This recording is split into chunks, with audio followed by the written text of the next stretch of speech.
پیدا فرمائے۔ حضور اکرم نور مجسم شفیع معظم رحمت دو عالم صلی اللہ علیہ وآلہ وسلم آپ کی ذات مبارکہ پر درود و سلام پڑھنے کے بے شمار فضائل و برکات ہیں۔ صحابہ کرام علیہم الرضوان آپ نے آقا کریم صلی اللہ علیہ وآلہ وسلم کی بارگاہ میں عرض کی، یا رسول اللہ، یہ جو آیت کریمہ ہے ان اللہ و ملائکتہ یصلون علی النبی، یا رسول اللہ اس کا مطلب کیا بنتا ہے کہ اللہ بھی درود بھیجتا ہے، اس کے فرشتے بھی درود بھیجتے ہیں؟ تو حضور نبی رحمت صلی اللہ علیہ وآلہ وسلم آپ نے ارشاد فرمایا، ان ھذا لمن المکتوم، یہ ایک پوشیدہ علم تھا، اگر آپ نہ پوچھتے تو میں آپ کو نہ بتاتا۔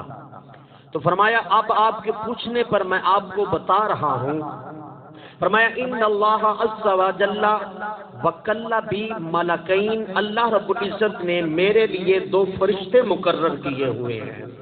فرمایا لأذکر عند عبد مسلم فیصلی علیہ، جب کوئی مسلمان کسی کے پاس میرا ذکر ہو اور وہ مسلمان میری ذات پر درود و سلام پڑھے تو فرمایا کیا ہوتا ہے، وہ جو اللہ نے میرے لیے فرشتے مقرر کیے ہوئے ہیں وہ فرشتے فرماتے ہیں غفر اللہ لک، اللہ تیری مغفرت فرما دے۔ جب فرشتے یہ دعا دیتے ہیں غفر اللہ لکا، اللہ تیری مغفرت فرما دے، تو ان فرشتوں کی دعا پر اللہ بھی آمین فرماتا ہے، اللہ کے فرشتے بھی آمین فرماتے ہیں۔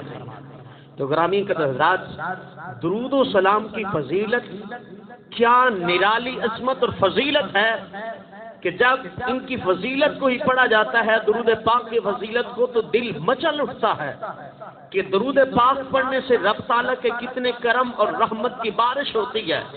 حضرات ذرا اندازہ لگائیے کہ کسی مسلمان کے سامنے جب حضور کا ذکر ہوتا ہے، وہ مسلمان حضور کی ذات پر درود پڑھتا ہے تو فرشتے فرماتے ہیں غفر اللہ لکا، اللہ تیری مغفرت فرما دے۔ اللہ ان کی دعاؤں پر آمین کہہ رہا ہے، فرشتے بھی آمین کہہ رہے ہیں۔ تو آپ ذرا اندازہ لگائیے وہ کتنا خوش نصیب انسان ہے کہ جس نے محبت سے صرف 100 مرتبہ بھی نہیں، 1000 مرتبہ نہیں، لاکھ مرتبہ نہیں، 1 مرتبہ درود پڑا ہے تو اللہ تعالیٰ کا فرشتے دعائیں مغفرت کر رہے ہیں، خود اللہ بھی آمین فرما رہا ہے، اللہ کے فرشتے بھی آمین فرما رہے ہیں۔ تو جن کی دعا پر اللہ بھی آمین کہے، فرشتے بھی آمین کہے، تو کیا وہ خوش نصیب اللہ کی بخشش اس پر ہوگی کہ نہیں ہوگی؟ کرم ہوگا کہ نہیں ہوگا؟ مغفرت ہوگی کہ نہیں ہوگی؟ یقیناً اللہ کی رحمت کے صدقے درود و سلام پڑھن والا، اللہ کی رحمت کے صدقے حضور نبی رحمت صلی اللہ علیہ وسلم کی شفاعت کے صدقے انشاءاللہ کملی والے کے پیچھے پیچھے چلتا ہوا جنت میں پہنچ جائے گا۔ دعا ہے رب العالمین احکم الحاکمین ہمیں بھی آقا کریم صلی اللہ علیہ وسلم کی ذات مبارکہ پر کثرت شوق محبت سے درود و سلام پڑھنے کی توفیق عطا فرمائے۔ گرامی حضرات، رب العالمین احکم الحاکمین نے